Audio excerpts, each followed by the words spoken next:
तो दोस्तों आज जो है कि बिहार एसएससी कार्यालय परिचारी वैकेंसी 2025 के लिए हिंदी का प्रैक्टिस सेट नंबर 2 लेके आ चुके हैं, क्योंकि इससे पहले ऑलरेडी हम सभी 1 प्रैक्टिस सेट कंप्लीट कर चुके थे जो बिल्कुल आपके एग्जाम सिलेबस पर दिया जा रहा है। तो इसे पूरा कंप्लीट जरूर कीजिएगा और जितने भी क्वेश्चन होगा और साथ में जो एक्स्ट्रा फैक्ट बताएंगे उसे भी याद करते चलिएगा आप सभी, ताकि आपका एक कॉन्सेप्ट बिल्ड हो सके। और अगर आयोग आसपास से प्रश्न पूछे तो आप आराम से हैंडल करके प्रश्न को बना लीजिएगा, आपको दिक्कत नहीं होगा। तो चलिए शुरू करते हैं। सभी एक बार सेशन को लाइक करके शेयर कर दीजिएगा। और देखिए आप सबको बताना चाहते हैं, जो एप्लीकेशन पे कोर्सेज पे ऑफर चल रहा था टीचर डे के शुभ अवसर पर, उस पे आप सभी को 50% का डायरेक्ट डिस्काउंट हम करवाए थे, यानी कि 400 रुपया का कोर्स वो अभी आपको 199 रुपया में मिल रहा है।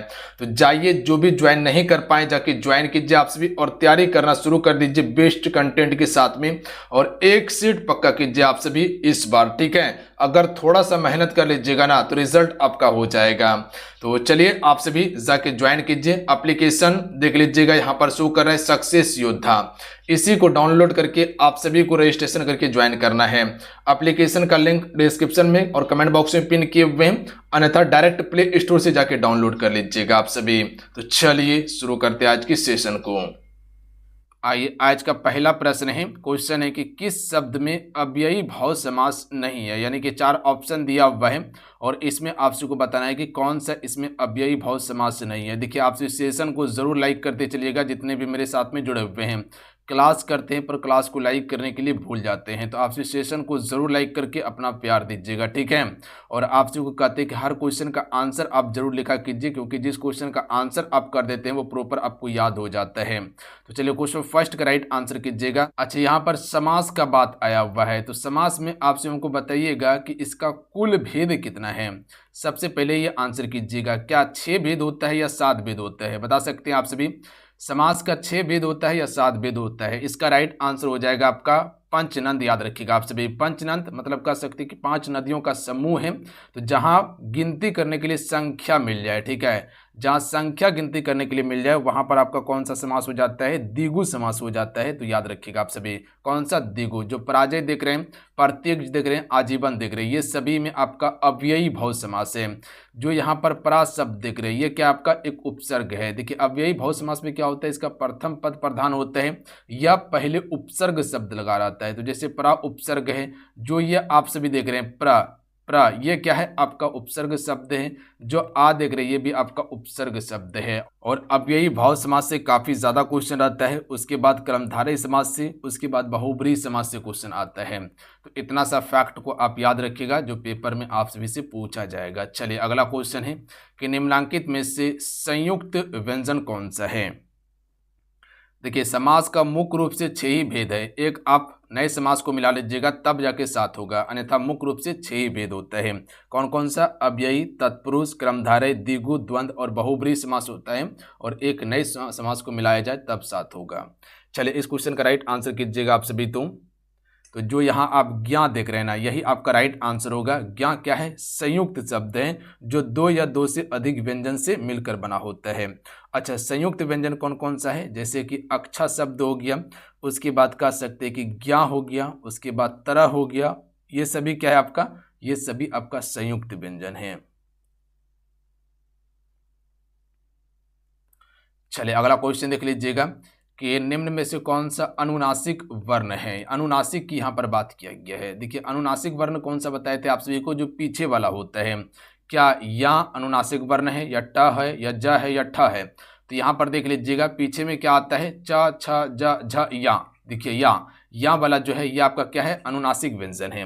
अच्छा, अनुनासिक व्यंजन कौन कौन सा है आप सभी को पता है। तो जितने पीछे वाला है, जैसे क ख ग घ अंग, ये क्या अनुनासिक व्यंजन है। उसी प्रकार से या अनुनासिक है, मूर्धन न अनुनासिक है, न अनुनासिक है, उसके बाद म, ये अनुनासिक व्यंजन है। याद रखिएगा आप सभी, एक प्रश्न आ सकता है।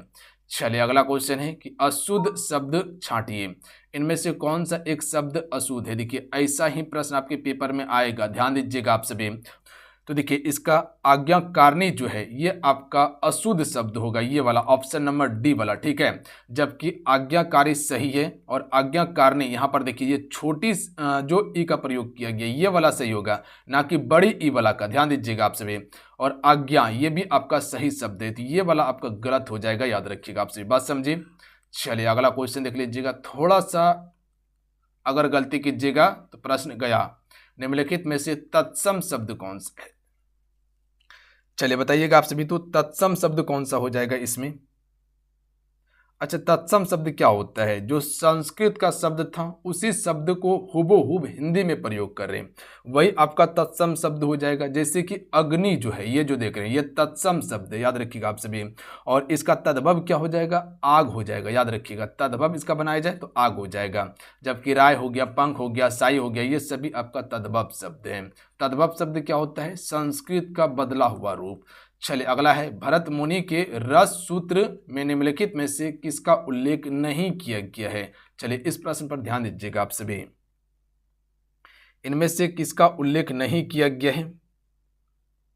देखिए, अस्थाई भाव का उल्लेख नहीं किया गया है, यानी कि ऑप्शन में ए राइट आंसर होगा। जबकि विभव हो गया, अनुभाव हो गया और विभिचारी भाव हो गया, ये सभी का उल्लेख तो है, जबकि अस्थाई भाव का उल्लेख नहीं किया गया है। अच्छा, जो रस का निर्माण होता है, रस ये कैसे होता है पता है आप सभी को? तो इसमें कह सकते हैं कि विभाव प्लस आपका अनुभाव होगा, अनुभाव हो जाएगा, प्लस में आपका व्यभिचारी भाव होगा। ठीक है, व्यभिचारी भाव हो जाएगा। तो इसी से आपका घट का तद्भव रूप क्या होगा? जो ये घट शब्द देख रहे हैं, ये संस्कृत का शब्द है। ठीक है, इसका तद्भव रूप यानी कि बदला हुआ रूप पूछा गया है। तो घट का तद्भव क्या हो जाएगा? घड़ा हो जाएगा। तो याद रखिएगा ऑप्शन में ए राइट आंसर होगा। ठीक है, सभी सेशन लाइक करते चलिएगा। सभी से हम रिक्वेस्ट करेंगे कि सेशन को लाइक करके शेयर जरूर कीजिएगा, अपना प्यार जरूर दीजिएगा। देखिए, आप ही के लिए हम मेहनत करें। ठीक है, हम चाहते हैं कि किसी भी तरह से आपका रिजल्ट हो जाए पेपर में, क्योंकि बहुत आप इंतजार किए हुए हैं और मेरा कोशिश रहेगा कि जहां तक है हर चीज़ हम आपको प्रोवाइड कर देंगे। बस इतना हम आश्वासन देते हैं और आपको हम बेहतर कंटेंट देंगे, बस इतना ध्यान रखिएगा आप सभी। और हमेशा हम कोशिश करते हैं कि आपको वो चीज़ें दिया जाए जो आपके पेपर के लिए इंपॉर्टेंट है। चलिए अगला क्वेश्चन देखिए, बाबा नागार्जुन किस भाषा के लेखक थे? देखिए, अगर भाषा के लेखक की बात किया जाए तो ये मैथिली भाषा के लेखक थे, याद रखिएगा आप सभी। तो ऑप्शन नंबर इसका सी राइट आंसर हो जाएगा। इसका पूरा नाम क्या है या वास्तविक नाम कह सकते हैं तो वैद्यनाथ मिश्र इसका वास्तविक नाम है, जो कि जनक कवि के रूप में इसको हम सभी जानते हैं। याद रखिएगा, जनक कवि भी कहा जाता है आपका बाबा नागार्जुन को।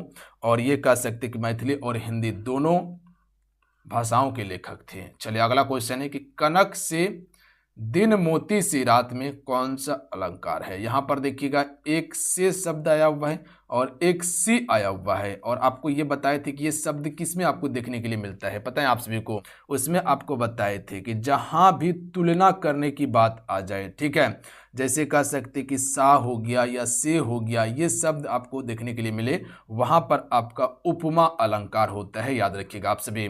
देखिए, कनक का अर्थ क्या होता है? सोना होता है। ठीक है, और यहाँ पर मोती सी रात की बात किया गया है, यानी कह सकते कि सोना का तुलना मोती से किया जा रहा है। ठीक है, तो ये आपका उपमा अलंकार होगा। चलिए अगला क्वेश्चन देख लीजिएगा। देखिए, अलंकार से आपके पेपर में अच्छा खासा वेटेज रहता है फ्रेंड, तो ध्यान से पढ़िएगा अलंकार को आप सभी। ठीक है, चलिए क्वेश्चन कीजिएगा 10 नंबर का आंसर। कंकन किंकिन, कंकन किंकिन नुपुर ध्वनि सुनी कहत लखन सन राम हृदय गुनी में कौन सा अलंकार होगा? यहाँ पर थोड़ा सा गौर कीजिएगा तो आपको एक वर्ण नजर आता होगा जो बार बार रिपीट हुआ है, वो है का। देखिए,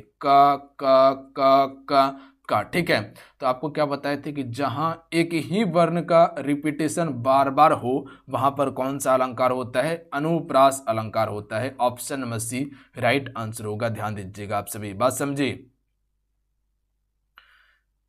अनुप्रास अलंकार में क्या होता है? किसी भी ध्वनि या अक्षर की आवृत्ति या पुनरावृत्ति होता है। चलिए अगला क्वेश्चन देख लीजिएगा। क्वेश्चन में 11 है कि कनक कनक तेस्य गुणी मध्यकता अधिकाय निम्न में से कौन सा अलंकार है? और ये इतना इंपॉर्टेंट प्रश्न है कि हर एग्जाम में ये प्रश्न आएगा ही आएगा, कोई सा भी एग्जाम आ जाए, और आपके पेपर में भी ये प्रश्न आएगा, हम आपको लिख के देते हैं। कनक कनक तेस्य गुणी मध्यकता अधिकाय, इसमें कौन सा अलंकार हो जाएगा? तो इसको स्टार मार्क के याद रखिएगा कि भैया इसमें यमक अलंकार ही होगा। ऑप्शन में ए राइट आंसर होगा। अच्छा, यमक अलंकार कैसे होगा? आपको पता है कि एक ही शब्द का अर्थ अगर अलग अलग निकले, जैसे कि एक कनक का अर्थ सोना भी होता है और एक कनक का अर्थ धतूरा भी होता है, ठीक है, धतूरा भी होता है। तो मान लीजिए कि किसी को अगर सोना मिल जाए तो वो बच्चा पगलाएगा और कोई धतूरा खा ले तो वो भी पगलाएगा। बात समझे? तो यहाँ से एक बात याद रखिएगा कि अगर एक ही शब्द रहे और उसका अर्थ अलग अलग रहे, वहाँ पर आपका यमक अलंकार होता है। बस ये आप ध्यान में रखिएगा। चलिए, वीर रस का अस्थाई भाव क्या होता है? बात समझिए आप सभी। 3 प्रश्न आपको हम बताएं अभी अलंकार से, और तीनों प्रश्न को ध्यान से सुनिएगा, आराम से प्रश्न बना के आइएगा। वीर रस का अस्थाई भाव होता है उत्साह। क्या होता है? उत्साह होता है। ऑप्शन में बी राइट आंसर होगा। वीर रस का 4 भेद होता है, बताएं आपसे को। वीर रस का कितना भेद है? 4 भेद है। कौन कौन सा? दानवीर, दायवीर, योधवीर और धर्मवीर होता है। अगर लिखने बोलिएगा तो वो भी हम आपको करके दिखाई देते हैं। दानवीर हो गया, उसके बाद एक दयावीर हो गया, ठीक है, उसके बाद एक आपका युद्धवीर हो गया, उसके बाद एक आपका धर्मवीर हो गया। तो ये कुल 4 हैं। चलिए अगला क्वेश्चन देख लीजिएगा। अच्छा, कुल रस कितना है? पता है आप सभी को रस कितना है? रस का कुल संख्या कितना है? रस का कुल संख्या अगर हम आपसे इसे पूछे तो आप क्या बता सकते हैं? कि बता सकते हैं कि भैया जी रस के कुल संख्या कितना है? रस की कुल संख्या 9 है। याद रखिएगा आप सभी, कितना है? 9 है। तो ये फैक्ट पर ध्यान दीजिएगा आप सभी।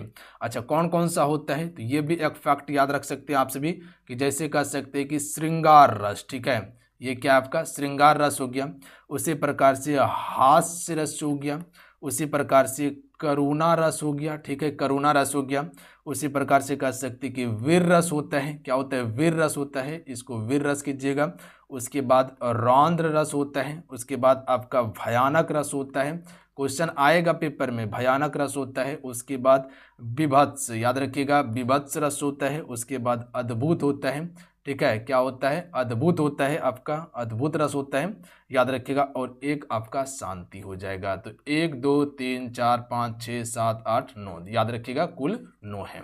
चलिए अगला क्वेश्चन देख लीजिएगा कि निम्नलिखित में से मुहावरा बताना है। अंधेरे के आगे रोना का अर्थ क्या होता है? तो अंधे के आगे रोना, मुहावरा का अर्थ क्या हो जाएगा? निर्दय से दया की याचना करना, ठीक है, निर्दय से दया की याचना करना, यानी कि जो निर्दय है उससे आप दया की याचना कर रहे हैं कि वो दया आप पे कर दे। संभव है जो निर्दय दिल वाला है करेगा? नहीं करेगा। तो ऑप्शन में क्या हो जाएगा? डी राइट आंसर होगा। शुद्ध शब्द का चयन कीजिए। अनुकूल, अनुकूल, अनुकूल, कौन सा इसमें सही वर्तनी है? देखिए, सही वर्तनी वाला जो शब्द हो जाएगा, जैसे कह सकते हैं कि अनुकूल को जो हम सभी लिखते हैं इस प्रकार से लिखते हैं, अनुकूल, यानी कि एक छोटी उ एक बड़ी उ का प्रयोग होगा। तो देख लीजिए ऑप्शन नंबर सी वाला में अनुकूल, ठीक है, यही आपका शुद्ध हो जाएगा, ठीक है, ये सभी आपका गलत है। चलिए अगला क्वेश्चन देख लीजिएगा। उपकार का विलोम क्या हो जाएगा? सबसे पहले तो ये समझिए कि उपकार जो होता है इसका अर्थ क्या होता है? भलाई करना, और जिसका भलाई करेंगे तो उसका विलोम करना होगा तो बुराई करेंगे। बुराई मतलब होता है अपकार। ऑप्शन नंबर क्या हो जाएगा? डी। चलिए अगला क्वेश्चन है। निम्नलिखित में से 4 विकल्प दिए हैं, इसमें सही आपको लोकोक्ति का अर्थ बताना है। चलिए, लोकोक्ति है कि काठ की हांडी बार बार नहीं चढ़ती है। एक काठ की हांडी है जो बार बार नहीं चढ़ती है, इसका अर्थ क्या हो जाएगा? बेईमानी बार बार नहीं चलती। एक बार बेईमानी कर लिए तो क्या लगता है कि बार बार बेईमानी कर पाइएगा? उस आदमी से नहीं कर पाइएगा, क्योंकि सतर्क हो जाएगा फिर वो ना। तो ऑप्शन में सी राइट आंसर होगा। मन के चंचल विकार को डैश कहते हैं। देखिए, मन के चंचल विकार को हम सभी क्या कहते हैं? संचारी भाव कहते हैं। याद रखिएगा आप सभी, क्या कहते हैं? संचारी भाव कहते हैं। चलिए अगला क्वेश्चन देख लीजिएगा। इनमें से द्विगु समास कौन सा है?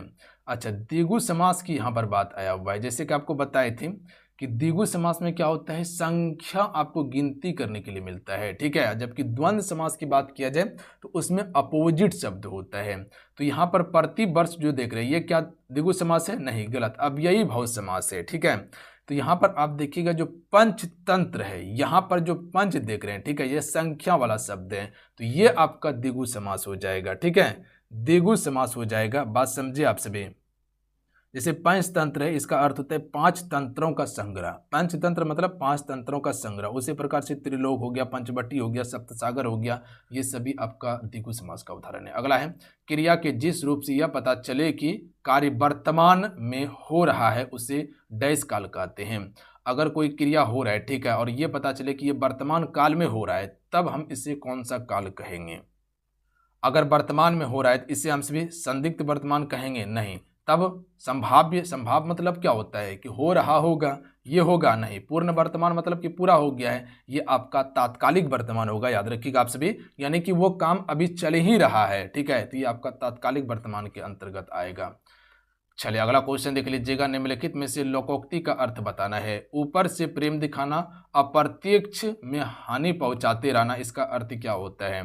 ठीक है, इसे हम सभी आस्तीन का सांप कहते हैं।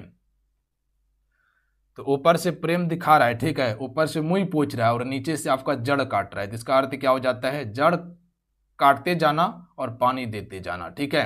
नीचे से जड़ काट रहा है और ऊपर से पानी ढाल रहा है कि देखो हम पानी तो दे रहे हैं पर नीचे से जड़ काट दे रहा है ताकि वो पनप ना पाए। तो ऑप्शन में ए वाला करेक्ट आंसर होगा। चलिए अगला क्वेश्चन देख लीजिएगा कि उससे बैठा नहीं जाता, सॉरी उससे बैठा नहीं जाता, इनमें से कौन सा वाच्य होगा? यहाँ पर वाच्य से क्वेश्चन पूछा गया, आप सभी से बता सकते हैं। उनसे बैठा नहीं जाता, उनसे काना नहीं जाता, उससे रहा नहीं जाता, उससे चला नहीं जाता, उसका भाव को प्रकट कर रहे हैं कि भैया ये काम उससे नहीं होता, ठीक है, तो ये भाव बताया जा रहा है ना, तो ये आपका क्या हो जाएगा? भाववाच्य होगा। ऑप्शन में ए राइट आंसर होगा, ध्यान दीजिएगा आप सभी, समझे बात को। चलिए अगला है कि इनमें से कौन सा नौकर का पर्यायवाची शब्द है? देखिए नौकर की बात किया जाए तो नौकर का पर्यायवाची दास भी होता है, चाकर भी होता है, सेवक भी होता है और भृत्य भी होता है। और भृत्य भी होता है। भृत्य मतलब क्या होता है? वेतन भोगी सेवक, याद रखिएगा आप सभी, क्या होता है इसका अर्थ? वेतन भोगी सेवक। तो नौकर को वेतन दिया जाता है, बिल्कुल दिया जाता है। तो ऑप्शन नंबर क्या हो जाएगा? डी राइट आंसर होगा। अगला है कि तितली का लिंग परिवर्तन करना है। तो यहाँ पर अगर लिंग परिवर्तन करने की बात किया जाए तो बताइए कौन सा लिंग होगा इसमें?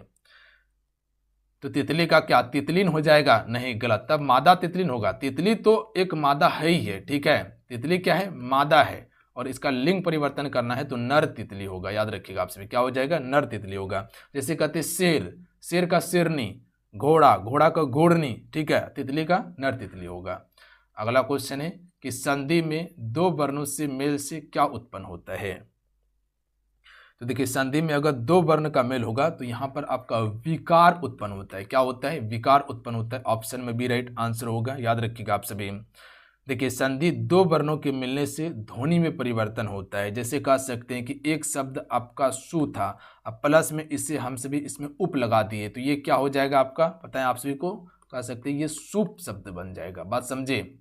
चलिए अगला क्वेश्चन देख लीजिएगा। चलिए क्वेश्चन 25 देखिएगा कि राम ने श्याम को मारा था। मारा था यानी कि ये भूतकाल है और ये पूरा भूतकाल बताया जा रहा है कि राम ने श्याम को मारा था, ये कन्फर्म है कि मारा ही था, बट यहाँ पर आपको संदिग्ध भूतकाल बताना है जिसमें संदेह हो, ठीक है, मारा होगा ये संदेह है, ठीक है, कि राम ने श्याम को मारा होगा, ये संदिग्ध भूतकाल होगा। तो यहाँ पर एक आपको शब्द दिया था कि राम ने श्याम को मारा था, ये पूर्ण भूत है, ठीक है, बट इसको हमको संदिग्ध भूतकाल में बताना था। तो इसका राइट आंसर ऑप्शन में ये होगा कि राम ने श्याम को मारा होगा। होगा मतलब संदेह है कि मारा होगा, क्लियर नहीं कि मारा ही है, ठीक है, तो ऑप्शन में ए राइट आंसर होगा। चलिए अगला है कि सर्वनामिक विशेषण का प्रयोग किस विकल्प में होता है? किस विकल्प में हुआ है? देखिए सर्वनामिक विशेषण की यहाँ पर बात किया गया है। तो आप सभी को पता है कि सर्वनामिक विशेषण कब बनता है? पता है आप सभी को? जब आपका संज्ञा से पहले, याद रखिएगा आप सभी, जब आपका संज्ञा से पहले अगर सर्वनाम शब्द आ जाए, ठीक है, सर्वनाम शब्द आ जाए। सर्वनाम शब्द में जैसे कह सकते हैं या हो गया, वह हो गया, ये सभी शब्द अगर संज्ञा से पहले आ जाए तो वो आपका क्या होता है? सर्वनाम ना रहकर वो सर्वनामिक विशेषण बन जाता है। जैसे कह सकते हैं कि वह घर अभी बना है, ठीक है, तो ये वह शब्द जो आप देख रहे हैं ये क्या है आपका? ये एक सर्वनाम शब्द है, याद रखिएगा आप सभी, क्या है? ये एक आपका सर्वनाम शब्द है। और घर जो देख रहे हैं, घर क्या है? ये संज्ञा शब्द है, याद रखिएगा आप सभी, घर क्या है? संज्ञा। तो संज्ञा से पहले क्या आ गया है? सर्वनाम शब्द आ गया है तो ये क्या हो जाएगा, सर्वनामिक विशेषण हो जाएगा। याद रखिएगा एक ही फैक्ट को, जब भी सर्वनामिक विशेषण की बात आए, अगर संज्ञा से पहले अगर सर्वनाम शब्द आया है तो वो सर्वनाम न रहकर वो सर्वनामिक विशेषण हो जाता है। चलिए अगला क्वेश्चन है कि निम्नलिखित में से कौन सा वाक्य मिश्र वाक्य नहीं है। यहाँ ध्यान दीजिएगा, मिश्र वाक्य नहीं है। अच्छा, मिश्र वाक्य क्या होता है, जहाँ पर आपको बड़ा देखने के लिए मिल जाए वाक्य में, ध्यान दीजिएगा, और अटपटा रहे। जैसे कह सकते कि वह कौन ऐसा व्यक्ति है जो महात्मा गांधी का नाम नहीं सुना था, ये आपका मिश्र वाक्य है। यदि पानी ना बरसा हो तो सूखा पड़ जाएगा, ये भी मिश्र वाक्य है। कार्य समाप्त हो जाए तो आप जा सकते, ये भी मिश्र वाक्य है। आश्चर्य है कि वह हार गया, ये भी मिश्र वाक्य है। तो मिश्र वाक्य कौन सा नहीं है, ऑप्शन नंबर डी वाला कि करण और अर्जुन एक साथ रहते हैं, ये आपका मिश्र वाक्य नहीं, ये आपका संयुक्त वाक्य होगा। याद रखिएगा, क्योंकि यहाँ पर देखिएगा और आकर इसको जोड़ने का काम किया है कि करण और अर्जुन साथ ही रहता है। ठीक है, उसी प्रकार से एक होता है सरल वाक्य, राम गया, ये सरल वाक्य है। राम पढ़ा, सरल वाक्य है। ठीक है, और यही कहते हैं कि राम और मोहन पढ़ा, तो ये आपका संयुक्त वाक्य होगा। वहीं पर उसको अगर मिश्र वाक्य बनाना है तो कह सकते हैं कि वह कौन ऐसा व्यक्ति है जो राम को पढ़ते हुए नहीं देखा था, तो ये आपका मिश्र वाक्य हो जाएगा। चलिए अगला क्वेश्चन देख लीजिएगा कि राजा सेवक को कंबल देता है, वाक्य में रेखांकित पद, ये रेखांकित पद है आपका। ठीक है, सेवक को, यहाँ कौन सा कारक होगा, कारक का 8 भेद है। ठीक है, तो यहाँ पर किसी को देने की बात यहाँ पर किया गया है ना। ठीक है, क्या करने की बात किया गया है, देने की बात किया गया है। तो अगर जिसके लिए कार्य किया जाए, किसके लिए कार्य किया जा रहा है, सेवक के लिए, तो राजा सेवक को कंबल दे रहा है ना, तो ये क्या हो जाएगा, को किसके लिए आता है, पता है आप सभी को, संप्रदान कारक के लिए आता है। याद रखिएगा आप सभी, संप्रदान कारक के लिए क शब्द आता है, सॉरी को। चलिए अगला क्वेश्चन देख लीजिएगा, कारक विभक्ति आपसे देखे होंगे। मिठास शब्द में कौन सी संज्ञा है, कारक में तो आपको कहीं कन्फ्यूजन नहीं होना चाहिए, आसान टॉपिक है आपका। मिठास में कौन सी संज्ञा हो जाएगा, भाववाचक संज्ञा होगा, क्योंकि यहाँ पर मिठास की बात किया गया है। ठीक है, मिठास की यहाँ पर बात किया गया है, तो ये आपका भाव उसका बता रहा है, तो ऑप्शन में बी राइट आंसर हो जाएगा। समूहवाचक में समूह का बोध होता है, जैसे कि मेला हो गया, भीड़ हो गया। व्यक्तिवाचक संज्ञा में क्या होता है, किसी वस्तु या व्यक्ति का बोध होता है, जैसे कह सकते हैं कि गंगा नदी, राम, दिल्ली, ये सभी व्यक्तिवाचक संज्ञा है। जातिवाचक संज्ञा में जैसे लड़का हो गया, कुत्ता हो गया, लड़की हो गया, जो जाति समूह को बताता हो। अगला है निम्नलिखित में से कौन सा विशेषण है। देखिए विशेषण यहाँ पर बताना है, किसी की विशेषता प्रकट यहाँ पर किया जा रहा हो। क्या लंबाई विशेषण शब्द है, नहीं। लंबाई क्यों विशेषण होगा, यहाँ पर लंबाई क्या विशेषता बता रहा है। बुढ़ापा विशेषण है, नहीं। समझ विशेषण है, नहीं। शांत विशेषण शब्द है। कैसे कह सकते कि वह व्यक्ति बहुत ही शांत है, तो वो व्यक्ति की विशेषता क्या है कि वो बहुत ही शांत व्यक्ति है। ठीक है, तो ये आपका क्या हो जाएगा, विशेषण शब्द होगा। बात समझे, क्या क्लियर है।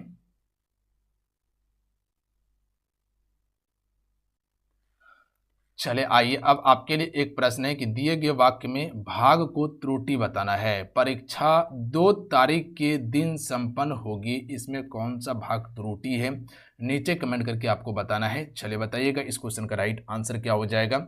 चलिए आज कितना ही, आज की सेशन में कुल 30 प्रश्न आपको हिंदी का कंप्लीट करवाएं। आज का सेशन आप सभी को कैसा लगा नीचे कमेंट करके जरूर बताइएगा।